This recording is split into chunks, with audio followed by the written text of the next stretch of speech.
All right, and welcome and thank you everyone for joining us for another Twitter Space.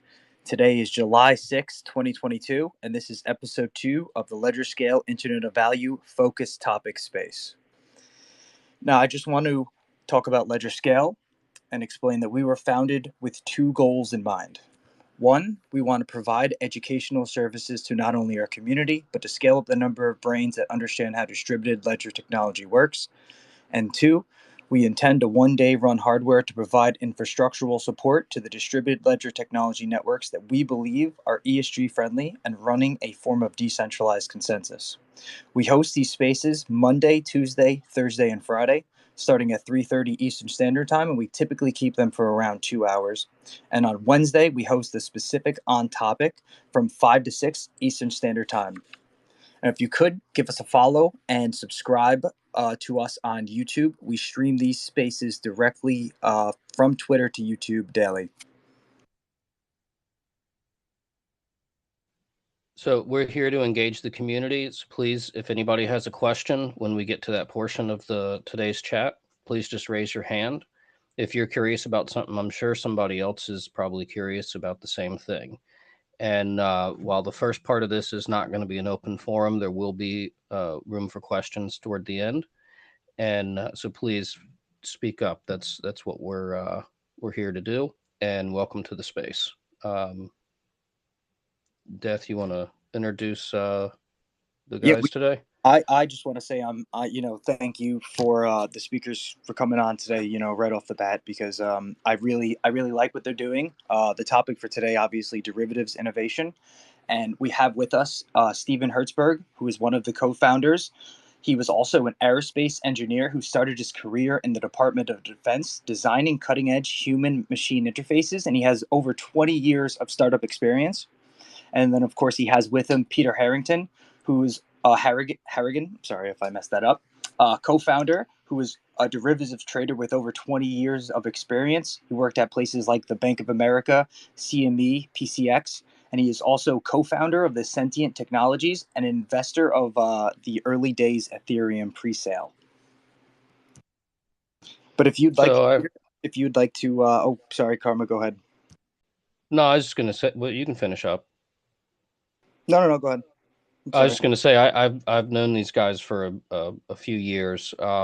Steve's the guy who introduced me to complexity science, which I'm grateful for. I think that's a great sort of framework to approach understanding some of these things. And yeah, I've worked on a few things with Peter from a while back. But yeah, they've both been around the space since pretty much the beginning. So it should be a good chat.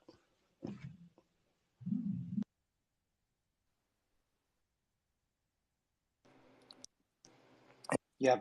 Peter, if you'd Thanks, like Ron. to take it Appreciate away it. there. Yeah, I appreciate that. I appreciate it. This is Pete Harrigan. As you guys already mentioned, a big background in derivatives trading on the floor in Chicago and San Francisco, and then also a co-founder of an AI company, which was called Sentient Technologies, which I left about 8 years ago. At was probably a good time, and have been involved in this space for a while and trying to figure out what I could bring to it. And then at some point, Steve and I's conversations ended up kind of leading us to this. So I'll mute. Yeah, Steve, you want to say hey real quick, and then we'll let Peter run through the intro. Sure. Can you hear me okay? First of all, it sounds like I just got my mic working. Yep, you're good. You got a little background noise. Sorry about that, guys. I got interested in the space probably around 2012, 2013, just because I was so excited about the decentralization aspect of the technology and how you could emulate what Ron had referred to as sort of a complexity framework, right? And that gives us enormous advantages on the kind of business models that we can deploy. So it was at the early Ethereum meetups. I mean, the very first ones down in Mountain View, where we'd regularly go out to dinner, and that's where Peter and I hooked up and discussed this project and its early formations.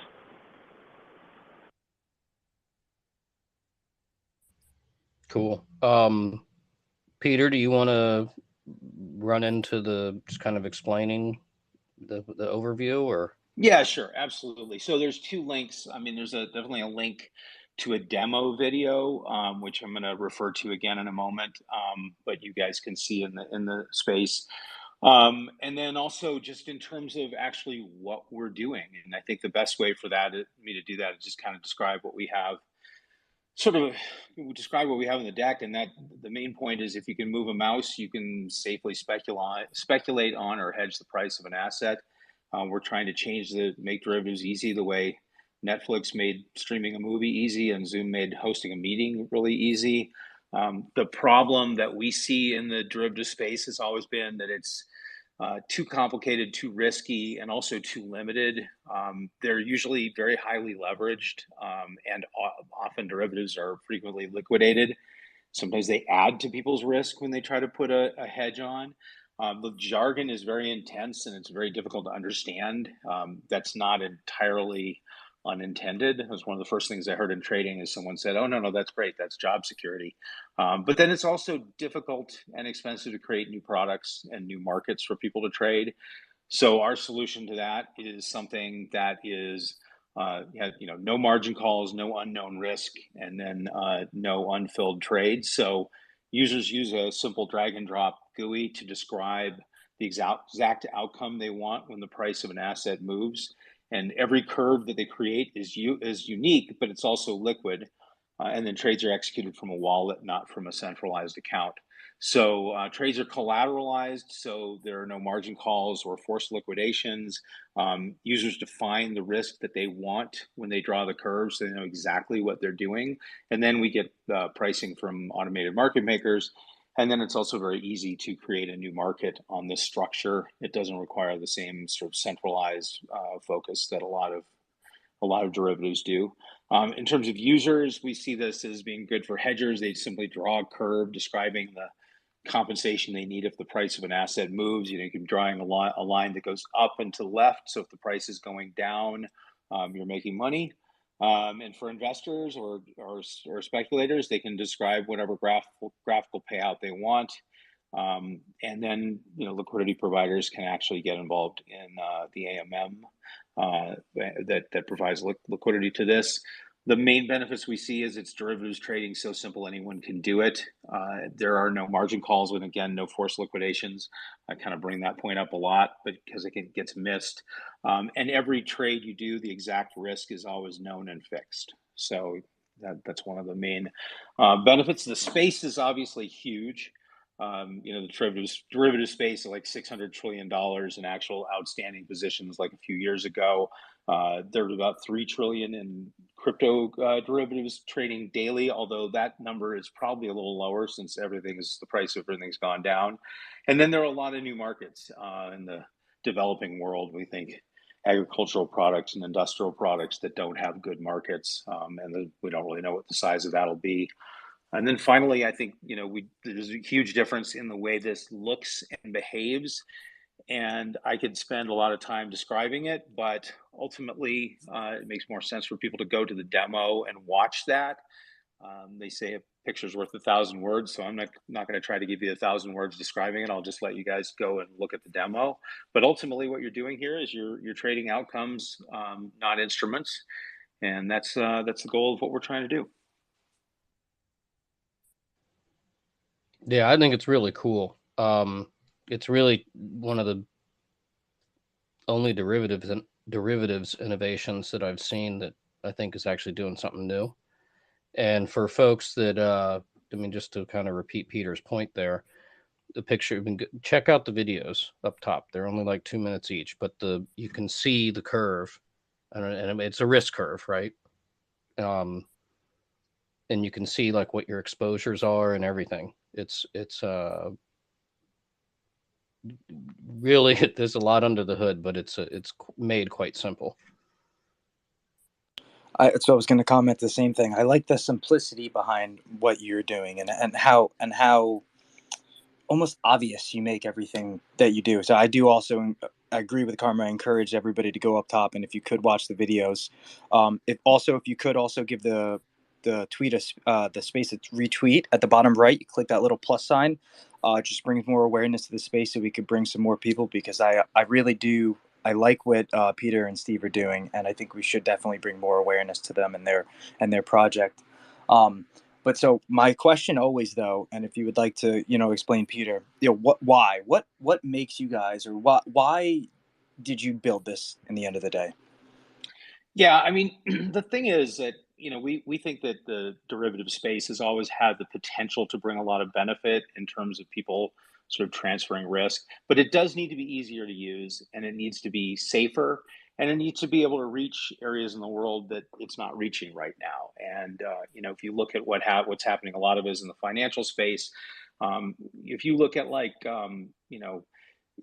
there's an example a few years ago. There was a lot of pepper being grown in Vietnam, which was a really popular crop, and then a lot of farmers in Cambodia started growing it because there was a huge demand for pepper, and it seemed to be very profitable.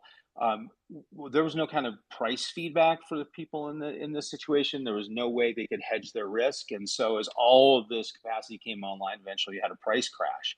Well, there was a pepper futures contract in India, but I don't know how a pepper farmer in Cambodia can necessarily access a centralized exchange and a market there. Whereas we're trying to make something that you can be unbanked and still use it. So by being blockchain connected, we can be transparent, we can be low cost, it can be accessible anywhere. It's not heavily based on knowledge and based on well, English, even because of it being a visual medium. So we wanted to make something that could kind of bring this benefit out to a lot of people in the world. Aside from just the kind of centralized efforts that are focused mostly on very large financial assets in the U.S.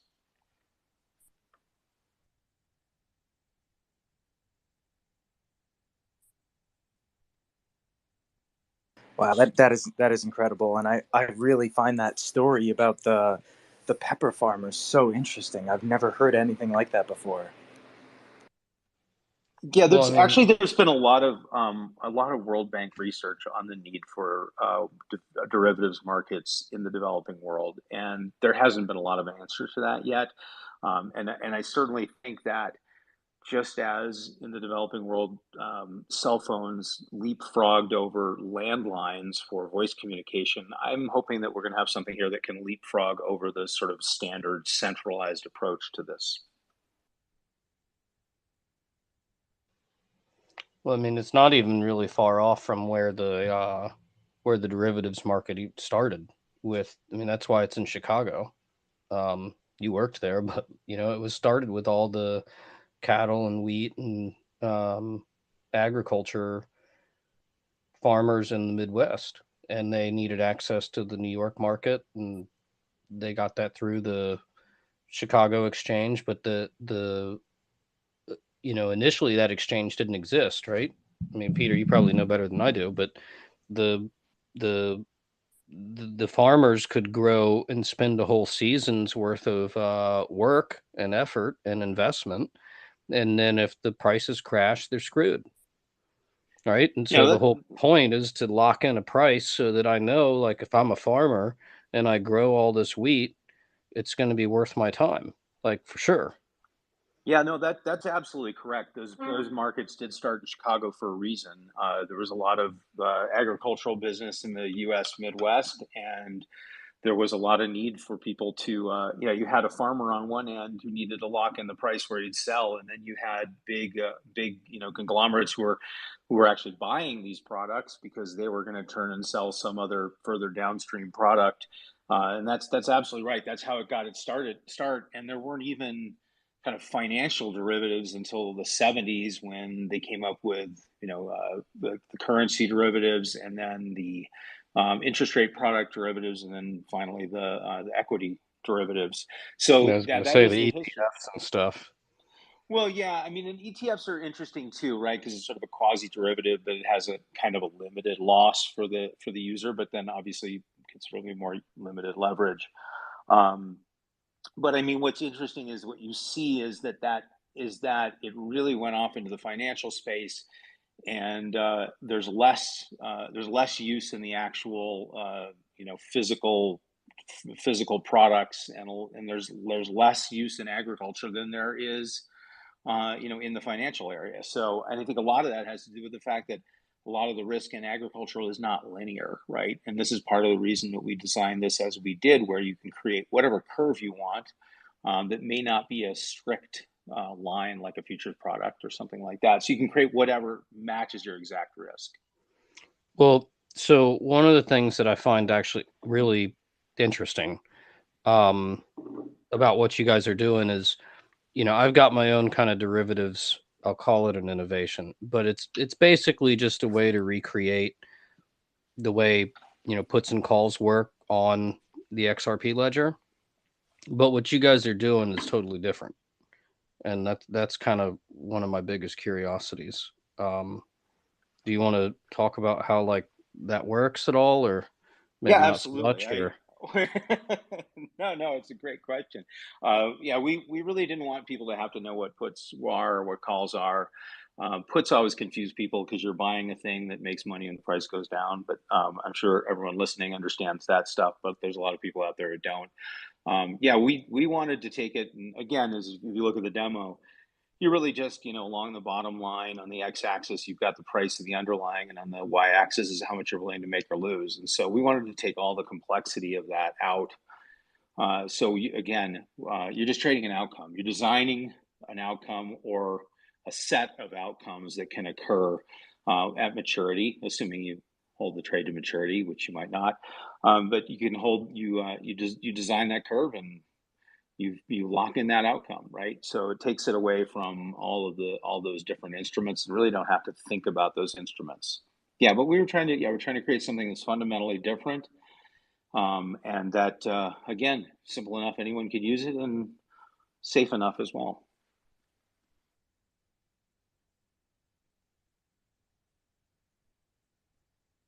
so, I gotta okay. I kind of gotta ask two questions. Well, how are you guys? How do you make? How does the platform? How do you make money? Who are the different like market participants, and what are they? Why would each participate? Right. I mean, I think the most obvious, main participants, at least in the initial period, is going to be people who may have a risk. So if we do, I just think of it as simple crypto asset. I just think of like Bitcoin, just because everyone's familiar with it. So you can imagine having a position in that you've had for a long time, and you can sell, but that comes with all kinds of its own issues. But you can just draw a curve that says like, look, uh, maybe I don't care about the first 5 or 10% move in the market. I don't need to hedge against that. But then starting at 10% down, I want to start making money as the price declines. As the price goes up, I'm willing to give away some of my gains, but then not all of them, right? So if it's going to if it's going to 1 million, I don't want to worry. I don't want to give away all that. So you can just draw this curve that's a hedge curve. The automated market maker will look at all the parts of that curve and price it out, and so that you see a single price. You have a few numbers at the top. It's like how much premium, which is kind of how much you'll lose or make if the market doesn't move, and then collateral in terms of how much collateral you have to put up, and then the most you can make and the most you can lose. And then the other side of that is people who might be speculating the price goes up, but you can really draw any kind of curve you want. I mean, if you can imagine like an option position that would make money if the market doesn't move, you can draw that on the curve and create that trade, or you can create something that's the opposite, or kind of anything in between. Any curve that you can do in a two-dimensional space, we can create a derivative around it. So, but I do think that initially it's going to probably be speculators, and then people who want to hedge some of the exposure that they already have.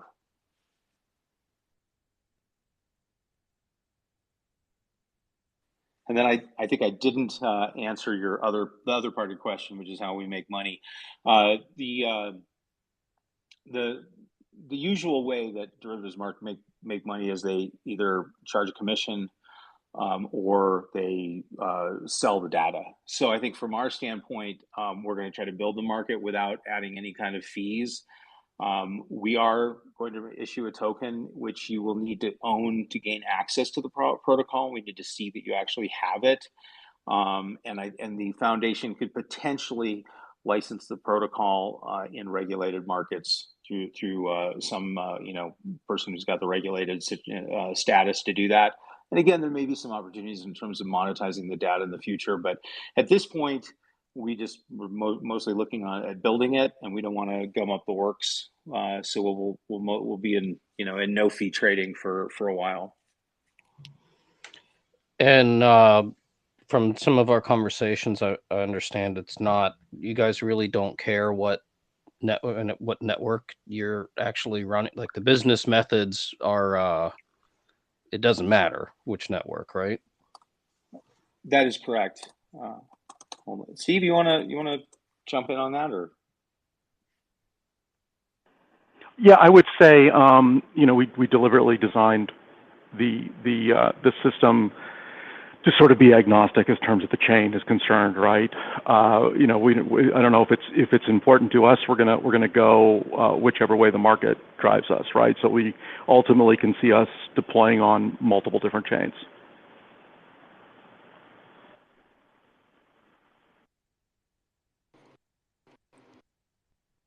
Now, if it's okay, I ask, is there any chains in particular that maybe you guys think that you would want to start off with, that you know off the top of your head? If you don't want to mention any, that's completely fine. And if so, why? Why those chains? Well, I think the first answer is that, again, as Stephen mentioned, we can apply this on any of the chains, but I mean, we're probably going to write the first contracts using Solidity, because at least it gives us access to two chains, one being the very expensive Ethereum, but well-known Ethereum network, and then the other is also Avalanche, because both of those work off the same. So it kind of gives us a 2-for-1 on that, especially in these early days when our resources are obviously somewhat limited. But that's our initial thinking on that. But at this point, obviously, we're very open to getting more input that might lead us in a different direction. But that's Death, the thought at the moment. I've been poking them on Flare. So our Songbird, yeah. I mean, you could do anything you were doing on Songbird. So that's interesting though, because it is running that same EVM based smart contract language. So that is totally a possibility. And if you want, I don't know if you want to go into it right now, because I want to make this space about you and the products you guys are building. But on another time, I could definitely go into the details of Songbird and Flare and what they're providing. Well, I could say we're definitely very interested in finding out all of those. I mean, we've been so focused on building what we're doing that honestly, there's a lot out there, and I'm just gonna, be very honest that there's a lot out there we don't know about yet. So, I mean, I'm familiar with Flare, but don't know enough at this point. So we'd love to learn more. Absolutely. Awesome. I don't know if anybody hasn't yet, but if double check we'll follow the outcome trading if you want to see their stuff. And then the videos up top, especially the one that does the visual depiction, it's only 2 minutes. I encourage you to watch it. And I don't know, do we want to switch over to letting folks up to ask questions, or Peter, Steve, have you guys got something else you want to discuss before we start letting people ask questions? I think the only other thing I would add before we do this is that people should be aware of our Telegram group. We have, the outcome group. So it's just t.me/outcome group. That's the group where you can ask us questions.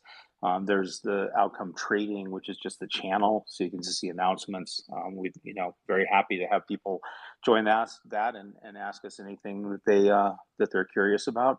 Otherwise, Steve, anything that you want to let people know before we move on to the next segment? I just know, Ron, I just want to touch on this very, very lightly, because it's such a deep dive, and we could go off the rails.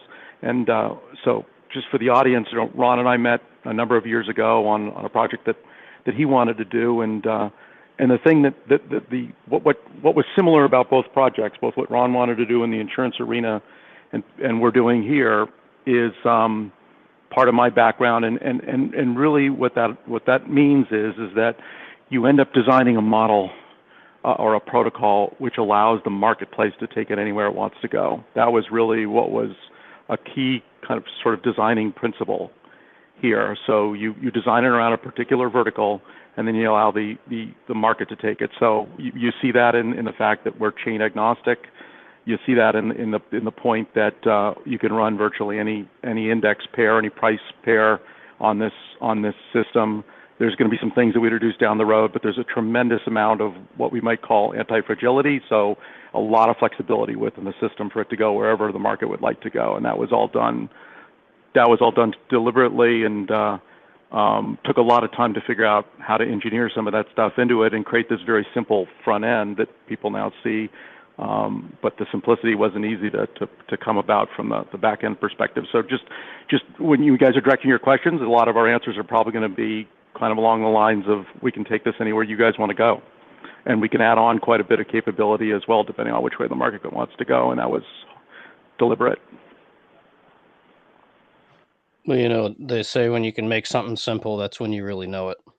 If you can't, explain ELI 5, is that what they say? So yeah, I'm familiar with the term. That does seem to be right. Yep. Well, I guess we can open it up if anybody wants to just raise your hand and ask a question if you're curious about how this works, or what they're doing, or how it's developing, whatever. Solomon was there for a minute. He might have just got rugged. He might be back. Yeah, I saw him there, but I think he disappeared.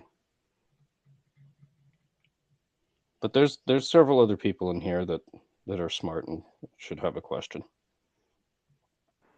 I'm kind of curious, just who's I don't know your audience. I don't know if there's folks that have been trading in the digital asset space, but have folks suffered from a major loss as the price gone down? Have they been stopped out? Have they had a margin call? Has anyone actually in your audience seen that sort of behavior, or personally experienced it? I mean, I'm obviously down, but I don't. If anybody actually listens to me, they're not going to be using leverage on this stuff. So I think everybody should be probably fine. I mean, down, but fine.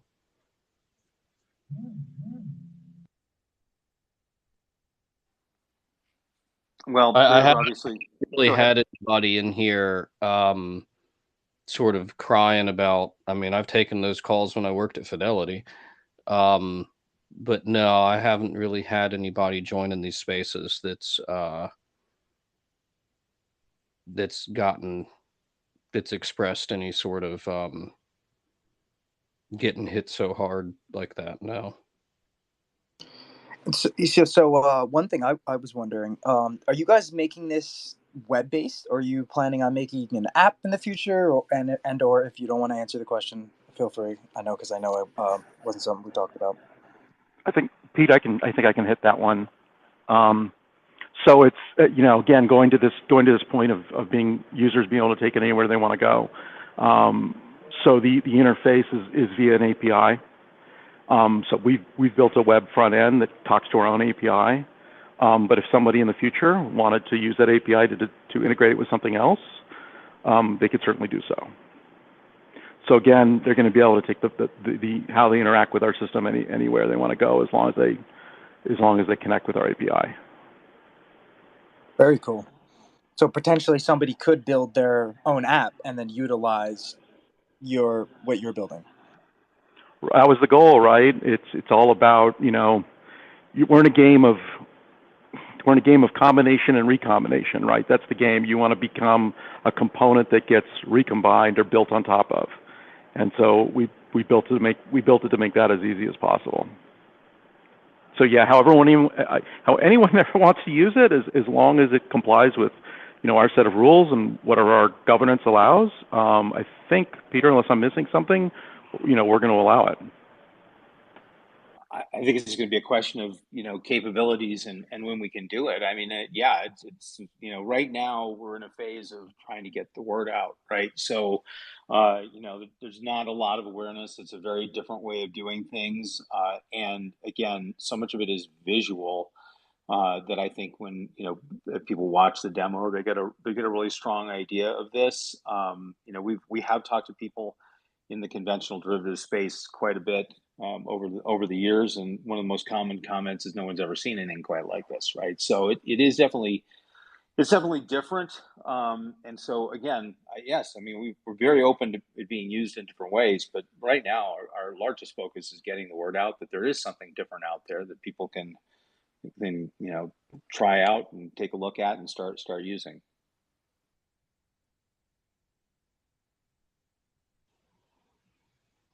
That's all. Erie, I see you down there. I don't know if you want to ask a question. I'd be curious to hear what your thinking is.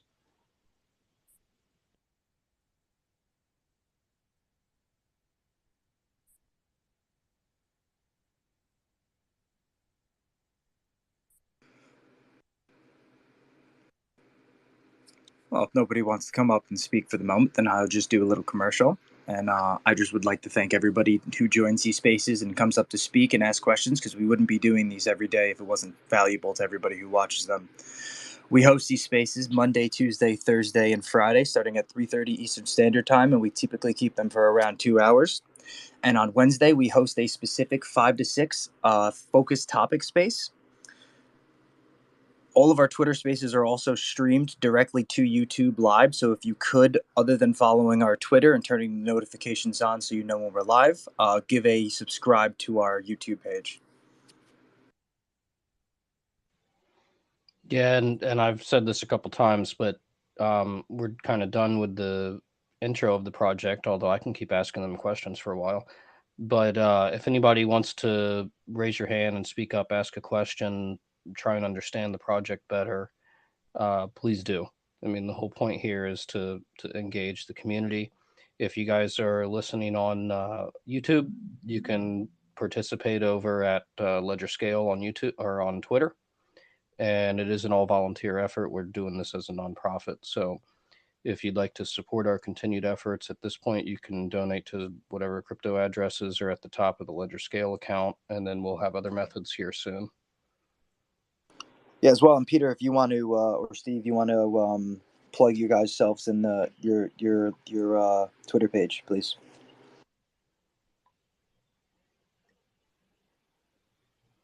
Okay, I think the question I would have, and I know I'm not the person who's supposed to be asking questions here, but if anybody has actually had an opportunity to go up and look at the demo yet, that has been linked, and so I'd love to hear if anybody has actually taken a look at that and any questions based on that. And if they I've haven't, looked at it, and I thought it was really cool. Seriously, I mean, I wouldn't say that lightly. No, I think it's really cool.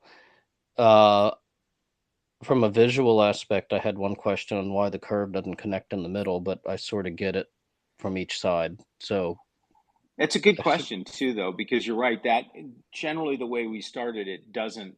Like the default, it doesn't connect in the middle. It can. You can move that first little like circle over to intersect with the current price. So it absolutely can start in the middle or it can start anywhere. And we didn't start it in the middle specifically in the demo, so people didn't think that it had to start there, right? In a lot of the cases, and people are really trying to hedge, they really don't care about the first, 2, 3, 5% down, right? I mean, it's not, if you don't want even a 1% loss, usually you're just not in the market, right? And so that was the idea, was to bring out that you can shape that however you want. That's good. Yeah, good point. So basically, like going side to side, if I'm understanding this right, is the percent return, and then the vertical axis is the price.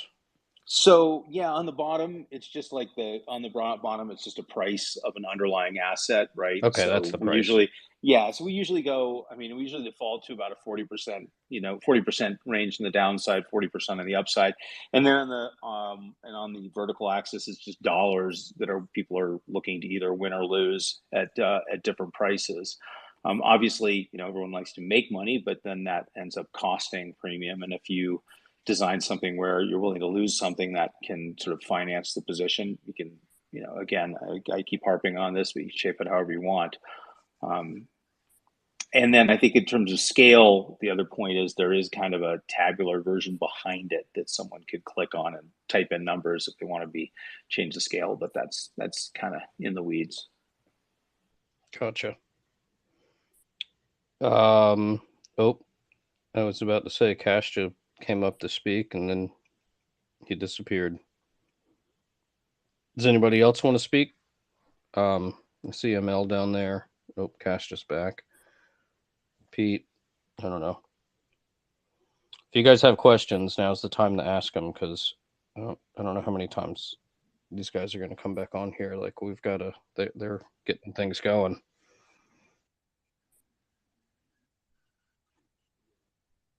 Wanted to see if he could give a real short, kind of just concise recap of the basis of the product. I think the recap is essentially it's a platform where you can go in and just if you can move a mouse, you can create the exact customized derivative that you want. Every one that you create by you just pulling these lines up and down. Again, I definitely strongly suggest taking a look at the demo, because that's it's visual, so it makes more sense when you see it. But you essentially can create something, and that you're drawing an outcome, and you're saying this is what I want to have happen if the market moves in this way. Once you do the trade, you execute the trade, that is locked in. You don't have to worry about margin calls, stop losses, any of that. And you can hold it to maturity, or you can trade out of it between now and then. But I definitely suggest take a peek at that demo. I'd love to hear what you think of it. Cool. Because I know traditionally we don't even discuss a lot of like trading a lot of times in a lot of these spaces. But I am a particular trader myself. So in my particular style of trading, I trade off of the moving averages. Is there kind of like a way that would facilitate something like that on the platform, or just kind of curious? So we don't have any kind of technical indicators in there, which, although that might be something we want to do in the future and making it even easier. But I mean, if you have a particular directional focus based on those moving averages, okay, we're in an uptrend now. You can design a derivative that would make money the way that you would like to have it perform when the market goes up, and when and then you can draw that curve in whatever shape you want. Maybe you want something that only makes money if the market moves up a lot, or maybe you want to make money in the short, on a smaller move. It's all kind of up to you. But then once you do that, once you draw that curve and you decide you want to execute it and you put your collateral up, you are locked into that trade, in the sense you can exit the trade. You can exit if you want, but you don't ever have to worry about, again, like there's some kind of margin call or liquidation or being stopped out. So a lot of times you see these little flash crashes and the market drops really hard and fast, knocks a bunch of people out, and then ends up going the way you wanted it to go. So we're trying to avoid that thing where you're right about what's going to happen, but you end up losing money anyway, because of some kind of weird little flash crash. I hope that was an answer to what you were asking. No, it's a great answer. So yeah, thank you very much for that. So if I can find some use for it, I definitely will. I'll probably kind of back test around just to see, how it kind of, works for me personally, and then what I can get from it, I'll be happy to share with others. I would like to highly encourage you to try to add some indicators, because my whole trade and thesis is off of those, and I'm been very successful in it. And so I've been wanting to share the method that I use with others. And if we have a place to execute it that allows for some kind of automated trading, that would be awesome, because right now I'm mostly manually doing it. But yeah, that just wanted to add that in. Thank you. It's a really interesting point in terms of it being automated versus manual, because I mean, I know how that works, right? You like all of a sudden you have to be watching stuff all the time. Um, I think that one of the things that's also a possibility, and Stephen, I don't know that, we didn't even mention this, is that you can actually draw a curve and save it, and then you can share that with other people, right? So you can potentially say, oh, this is the image of what of the trade that I think makes sense to do, and then you can trade it with other people. So people will be able to upload what you've created, and then put the trade on themselves. And so that's just another feature that could make sense as well.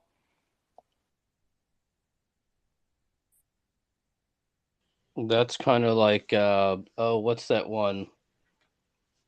MIT did the social physics study on it, where you can see what people are trading. It's out of Europe. You're bringing up a guy that I introduced you to, and I can't even think of his name, right? But I know what you're Yeah, talking about. yeah, I do, dude. was doing it too. What is it? I was saying I think eToro was doing it at one time. eToro. Like you Yeah, could, yeah, that's yeah. what it is. That's what it is. eToro. So in that case, were they just sharing, specifically what people's trades were, or was there any capacity to Well, you actually didn't execute on know, it? if I remember right, you didn't know who it was that you were whose portfolio you were looking at, right? Oh, But you could interesting. see their returns and you could see their assets. So it helped break the group think aspect where um, but it also maintained the privacy aspect, because like I don't want you to know all of, like, I don't care if you know like what I hold, but like you need to know it's me, right?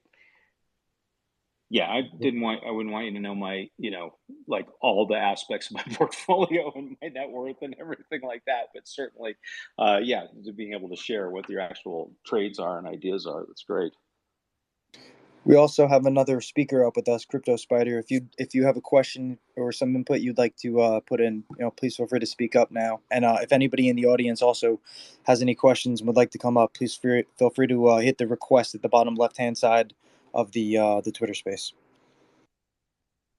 Yeah, we got about 20 more minutes or so. I mean, we can go over if we've got a good conversation going, but yeah, go ahead and ask your questions. Like, speak up. That's the point here. Yeah, just really quick. Just wanted to bring this up. I'm not sure if you guys already talked about it. I just dipped into this live, but so I was listening to an interview earlier today with John Deaton talking about the lawsuit and how it could possibly be pushed out until Q1 of next year. And I guess he tried to say that, oh, because of, the holidays, this, that, and the third, that, everyone's basically going to be too busy. The judge isn't going to make a decision. Just kind of wanted to see what your guys' insight or thoughts are on that, and how accurate that could be, or if that's just like a ploy, or just, general thoughts. So unfortunately, but we're having a specific focus topic today. We're actually we have two guests on who are speaking about derivatives innovation product that they're bringing to the space. So we're not necessarily talking about anything directly XRPL or lawsuit Ripple related stuff today. But if you would like, feel free to shoot me a message and I can discuss it with you on the side. All right. Awesome. Thank you. Of course. And if So anybody has questions or would like to come up, sorry, Karma, didn't mean to cut you off. no, man, you're good. So with my thinking on the derivative stuff, I had a method set up for like a secondary market, right? Like, let's say I place a trade, and maybe I don't want to hold it fully to expiration. What is that? I always get these mixed up. Is that a European option or an American option? One of them you can trade out of early. One of them you have to hold to maturity. Well, so an American option, you can exercise it. The European option, you don't exercise until the actual maturity date. So that's the difference between the European and the American. So yeah, the American, it gets a little bit funky when you get into stuff about early exercise. And there's some games that people get played with, like deep in the money puts or deep in the money calls in terms of exercise. There was always like a lot of weird stuff that went on the floor with regard to those. But in terms of a secondary market, uh, every trade that a person does on this platform, you have a position, and you can trade out of that position at any point, right? So you can say, I've drawn this curve where I'm going to make, 20 grand of the price of Bitcoin goes down to 12,000 and then it goes down to 16,000. You're up some money. You can say that's fine. I've done well enough, and you can exit the trade. There are two ways of doing that. One is to just draw a curve that's kind of, the opposite of what you originally did. The other is actually to go within our platform and look at your portfolio. And there's a button you can push, which is essentially one that will automatically generate and a curve that's the exact opposite of the net of all your positions. And so you can Okay. go do, and then, then it goes through the same process where it says, well, this is, if you've got a position, this is how much collateral you're going to be receiving back. This is what the trade would be. So you can exit it in that way. The other thing That you can do makes is sense. you can adjust. You can just draw a new curve and say, hey, I want to adjust the position I have by adding this a little bit of curve now, and then that just gets netted into the overall position. No, why would I want to adjust instead of just sort of do the I get the like, okay, let's just take the opposite trade. You sort of effectively close it, right? Right, But right, why right. would I want to like halfway close it? I don't know how to say that. Yeah, yeah. I mean, you could do a partial close. You can add to a position. You could say, gee, this is working. One of the things you can do in the option space, right now, like, you buy a call, the market goes up, you could sell that call and buy a further out of the money one. So you're locking in some money. You can do the same sort of thing here, right? Where you can say, I'm going to draw a curve that like closes out some of the winning positions and opens up some new ones. So any kind of adjustment, you might just look at it and say, like right now this is too big, or this area of the curve is not exactly what I'm looking to do. So essentially it is like kind of either partial exit or adding on to the position, but you can just kind of look and say, look, based on what's going on in the market right now, the shape that I originally did, where I was willing to lose in this range and want to make money in this range, is different now because the market's already moved. You might look and think, gee, we had a lot of volatility already, and I think the market's going to die down, so I'm going to just completely change the whole curve to something else. And it's just do it just by, again, like either just exit the position or just create a new curve, and you can have your position. You can adjust and net out some portions of that position. So if I'm like a risk manager, I know a lot of people like will roll their positions and stuff. How does Mm-hmm. this change how I might execute my objective? Is it improve the ability? I would think it would because it's quicker, right? Um, more Well, dynamic. yeah, I think it depends on whether you're talking about like you've got an existing position and maybe you're trading against it or hedging against it. Then in that case, yeah, it definitely increases your capabilities. Definitely, if you have a particular hedge or trade on and you want to move into the next month, you're going to have to at this point you're going to have to exit in this early phase of this. You're going to have to exit the first maturity date and then put a trade on in the second maturity date. But we'll move to the ability to roll that. That'll be something that happens in probably the next phase or the phase after. Okay.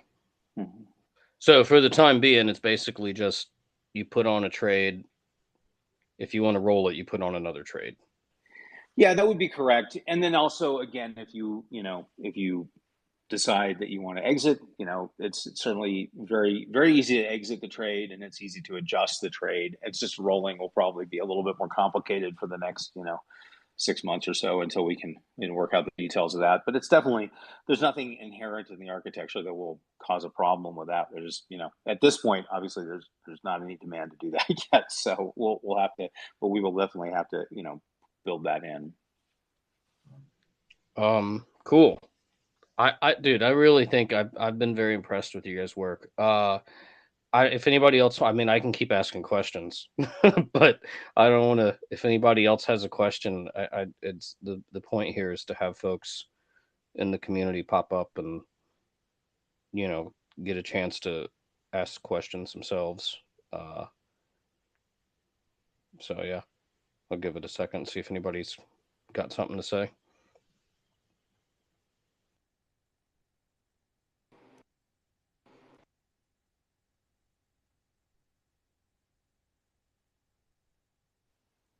Yeah, I think I do think that one thing we need to be aware of, at least from our side, is this is very different than what people have seen before, and I think when people get a chance to like watch that demo video, go to our website at outcometrading.org, and take a look at what's there. There are probably going to be more questions at this point.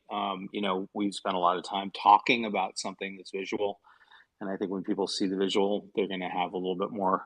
They're going to have more questions, and we really encourage people to hit us up at the Twitter group again at Outcome Group, or our channel at I'm sorry, not the Twitter, the Telegram at Outcome Group, or Outcome Trading channel, either one. And we're happy to answer questions there, because I'm sure that there are going to be more if people take a look. Yeah, I'd think so. Once people get a look and get a hands on. Sorry, I didn't know who was talking. My bad.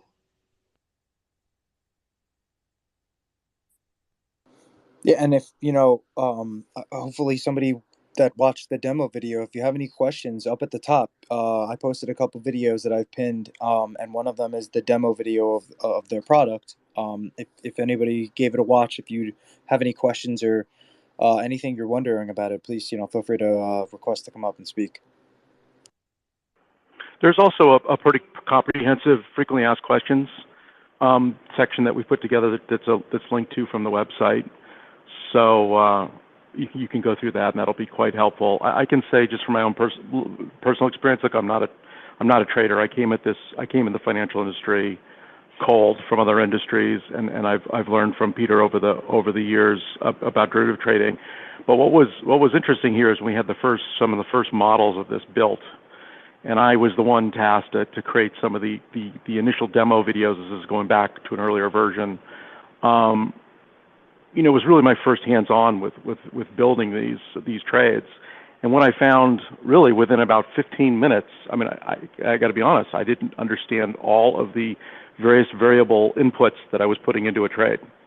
But it took me about 15 to 20 minutes, and it became quite intuitive because it's so visual and you can actually see what you're doing, because it's what you see is what you get. It almost, to a certain extent, the variables become secondary, and you really just start to get an intuitive feel for it very, very quickly. That was, I think, for me, that was actually the most surprising part of actually using the tool myself, was just how quickly and how it became intuitive for me. And I think that's what folks are gonna find, right? It's there's this trepidation when you walk in. What's a put? What's a call? What is a derivative? I don't understand how all this stuff is. Of course, there's huge risks to all of this, and all of a sudden you realize the curve you are generating is actually what you're going to get, and you're not going to lose more than what you're not going to win or lose more than what the screen is telling you. So you definitely get a certain level of comfort that I've never really quite experienced in any other trading platform before. Well, I think that's important too, like big time, because if you don't have the UI and the UX, I mean, Peter, I'm sure you can sympathize, but like go try and talk to someone about the Greeks of their options. I mean, when I was trading at Fidelity, they even had their system didn't even keep track of the stuff, and they were putting people in margin calls who weren't on margin. Like they're so making it simple, I think, has the opportunity, or at least creates the opportunity, to expand the market size, like the pie, expand the Well, size of the market participants. yeah, I mean, I think the description that we've always kind of used, and what Steve was kind of alluding to, once you started working with it, you start moving around. you're moving your hands, your eyes are looking at stuff. You're accessing kind of a different part of your brain, and we always sort of said we're trying to make it like riding a bicycle, right? And you try to describe the process of riding a bicycle. It's kind of a challenge. I mean, if you had to think it through, it's hard. But if you get on and start playing around with it a little bit, before long, it's something you can do, and like they say, it's something that you kind of never forget how to do. It becomes sort of intuitive, and I think that this that intuitive nature of it, in addition to widening the pool of potential participants, it's also, people know what they're getting into. I do think when you say, oh, I'm gonna sell this option against this stock, and I know what my risk is, and well, if it doesn't move three standard deviations against me, this is the most I can lose, but then God knows what will actually happen. When you're doing something like this, you usually have a more fundamental understanding of it because of the visual nature. You're doing it, you're shaping your own trade, and you actually understand what you're doing. And I think that's another aspect of safety for people, because they're less likely to get into a situation that they didn't understand what they were doing. Everything's right there on the surface, very transparent. You know exactly what you can make or lose. Well, that's really actually what I like about what you guys are doing, because I think one, we've talked about the financial model innovation that you're doing. I think that's sound, and then two, the UI, the UX, and connecting that financial model to the UI. I think, dude, I think you guys have done a good job. That's why we've got you on here. I wouldn't have you on here if I didn't think you've done a good job.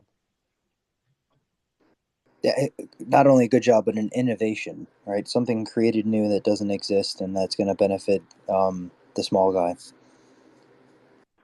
Well, I think that was, I mean, maybe in hindsight, that was kind of a goal, right? We wanted to be an evolutionary leap. That was something we wanted to do in a guerrilla market.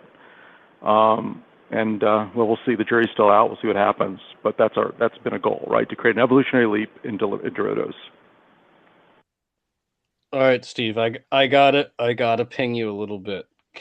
Can you so you're the one that introduced me to the complexity stuff. So can you say why that's important?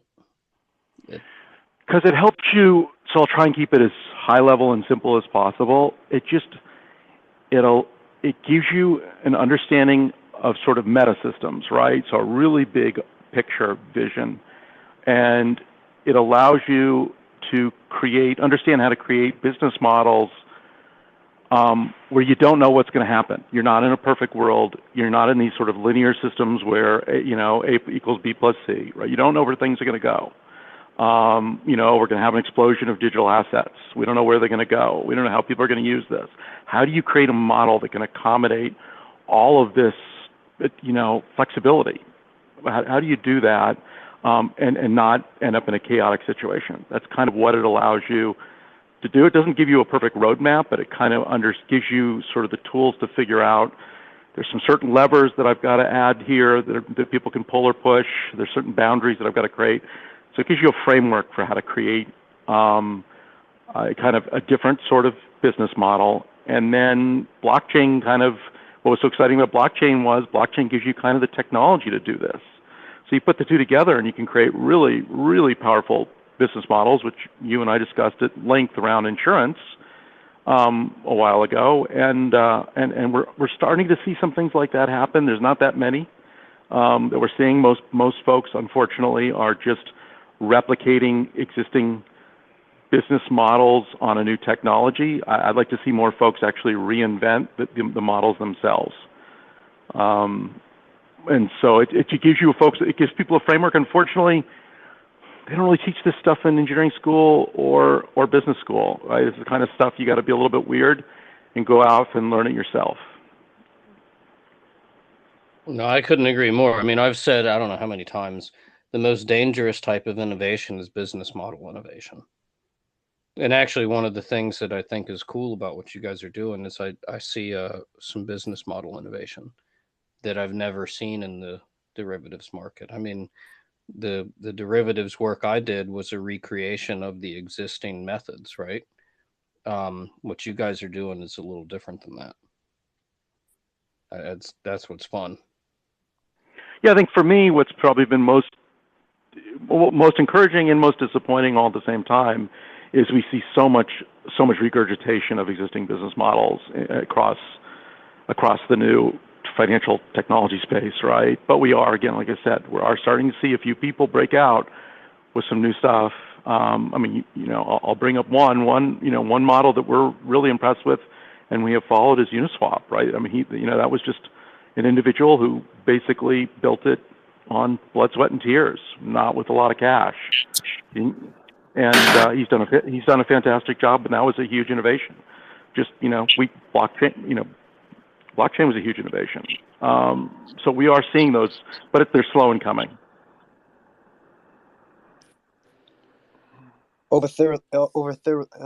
Hillary. Sorry, I said that. Tongue twister. Welcome up though, and if you have any questions, feel free to ask because we're going to be closing up the space real soon. Never mind. He went down. Sorry. Well, that's up to the crowd. If people are out of questions, we can close it down. I think we've got a little slippage time if we want. Otherwise, we can close it down. But yeah, speak up. I mean, I can keep asking questions, but I could go on all night, so that's probably a bad idea. Is there anything you guys would like to say closing out wise, Peter or Steve? I think that we just want people to start get the engagement going. So we'd love people to watch the demo. Again, hit us up on Telegram on the Outcome group. So it's t.me/outcome group, and feel free to ask questions. I think it's going to be easier for people to ask questions once they've seen more. And we're going to be continuing to put out some information. We're trying to get the word out, so there's going to be some interesting things that are going on. More announcements. We'll probably run a contest on the platform at some point here just to get some more awareness. But yeah, please feel free to contact us in any of the multiple methods, and we'd be more than happy to answer questions. Awesome. Thank you so much. NY Crypto came up right at the last minute. You got a last minute? I was about to say he's up here, so let's see what. Yeah. First of all, thank you for inviting me. Thank you for hosting this space. I really love what you guys are doing. But as a potential business owner in the future, and if I wanted to use your platform, would there be a way for me to introduce my assets besides it being through fiat? Like if I hold other assets, would it be possible for, I don't know if you can do it right now, but maybe in the future, use it as sort of collateral to participate in what you guys are offering? I don't even know if that's possible. And if it is, it'll be cool to hear about it before we hang up. Yeah, I think the short answer is the initial form of collateral is going to be in the form of stable coins, not so obviously stable against fiat, but on chain rather than in accounts, because this is accessed via wallet rather than through any kind of centralized account, which is a very big part of what we're trying to build here. And then I think going down the line, I'm sure there are going to be other forms of collateral people are going to want to use. I think right now people might be a little afraid of using things that aren't stable coins as collateral, but I think that will change as the space matures. Awesome. Thank you.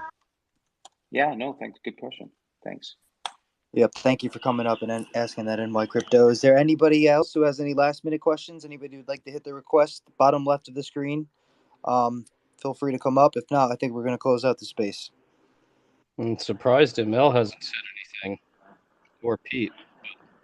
Hey, while we're just waiting, hey, I want to thank you guys for giving us the opportunity. Right, it's super early days. This is a very new approach to an area that not everybody are super familiar with. Right, we get that, and so we very much appreciate you guys giving us the opportunity to kind of get on, introduce the concepts to your audience. As I can imagine, everything we're doing here is pretty new to everyone, right? And it takes some time to orient yourselves. We've certainly talked to some advanced traders in our day, and it's almost in some ways harder for a trader to get their head around what we're doing than a newbie. But either way, we've kind of found it difficult for people to get around it until they actually can get their hands on the tool and play with it. One of the things we're tossing around here, one of the ideas to try and introduce people to the tool is, and the protocol is, as we start to release it, we're gonna look at, and we probably will go to this direction, running some early contests with basically funny money, where you can't actually technically lose anything, but people can get their hands dirty and start to compete with each other and do trades. And there will be, we haven't figured out the details yet, but those winners of those contests will actually win real prizes, right? So there's going to be a kind of an easy way for people to get familiar with the tool and test it out as we enter it into the marketplace. And if you guys join our channel or our group, we'll be posting details when that stuff becomes available. Awesome. Thank you guys. I appreciate you guys for showing up. I'm not much of a trader myself, but I know when I see an innovation, right? And I know when I see something that doesn't exist. But I just want to say thank you for everyone coming and everybody who watches these in the future. Please don't forget to follow us at ledgerscale on Twitter and to turn the notifications on so you know when we're going live. And to also subscribe to us on YouTube because you stream these daily from Twitter to YouTube. Yeah, and just the standard. This is not financial advice, and speakers are not speaking for Ledgerscale Foundation or on behalf of Ledgerscale Foundation, anyhow. But yeah, we certainly appreciate everybody's participation, and the questions I think are the most valuable. If you'd like to support our continued efforts, we have the crypto addresses for now. Give us some time. I'm working on that, and appreciate you joining, and we'll be back tomorrow. And if you have any other last minute questions for these guys, they're here. Otherwise, I guess Telegram is you guys' main comms channel. Yeah, that's the best thing for right now, just because it's more immediate. So again, t.me at it's / outcome group, and hit us up with any questions. Again, thank you guys. As Steve mentioned, thanks for letting us on. Appreciate it. Yeah, I appreciate you guys joining. I mean, I really dig what you're doing. I think you're doing a good thing. Awesome. Excellent. Have a good night, everybody. See everybody tomorrow.